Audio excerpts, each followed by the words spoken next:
E hoje no Direito em Pauta, estou aqui com o Dr. Márcio Riato Júnior. Tudo bem, doutor? Tudo bem, graças a Deus. O Dr. Márcio Riato é especialista em Direito do Trabalho e hoje ele vai esclarecer mais algumas dúvidas aqui dos nossos telespectadores, certo? Certo, vamos lá. O tema que a gente vai tratar hoje é FGTS. Dr. Márcio, o que acontece se a pessoa for demitida por justa causa? O que acontece com o fundo de garantia? Ela vai poder sacar? Ela tem que deixar lá? Como é que funciona?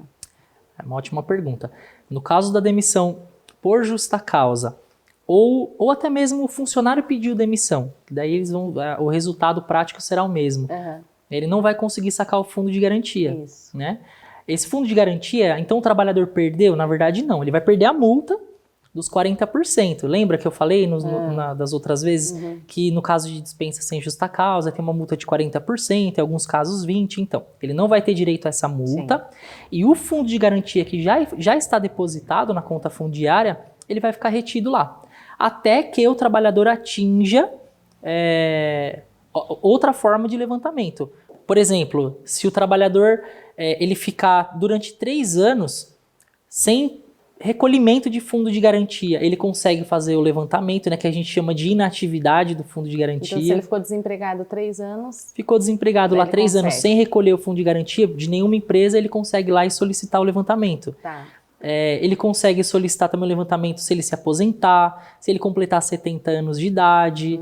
E aí eu vou aproveitar até e vou dizer algumas outras formas de levantamento do fundo de garantia, né, como a gente já está nesse assunto. Por exemplo, se ele tiver uma doença contagiosa, por exemplo, HIV, câncer ou alguma doença rara. Isso também às vezes para o próprio trabalhador ou para algum dependente. Tá. Eu já tive casos no escritório do filho do trabalhador ter um problema de uma doença rara e a gente conseguir fazer o levantamento do fundo de garantia dele, né, do pai, para poder cumprir, né, com o pagamento do tratamento do filho. Mas é sempre uma porcentagem ou ele pode sacar integralmente? Nesse caso, pode sacar integralmente. Ah, legal saber, né? Também.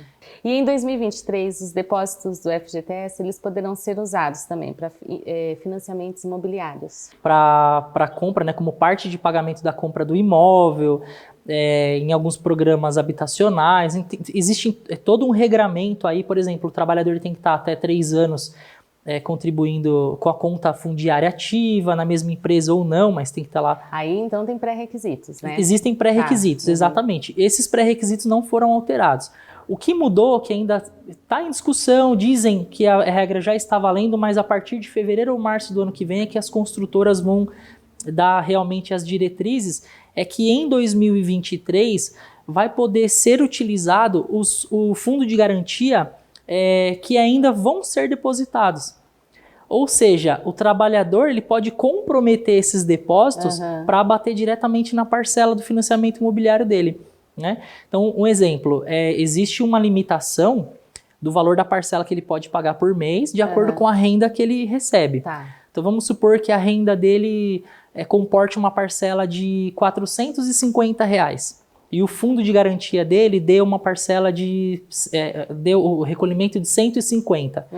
Então ele vai poder suportar uma parcela de até R$600, porque ele vai pagar os 450. E o fundo de garantia é outra parte. Exatamente, o fundo de garantia dele já vai ficar retido e vai pagar essa parcela, englobar essa parcela de R$600. Qual o risco nesse caso? Porque se ele for demitido. Se ele for demitido.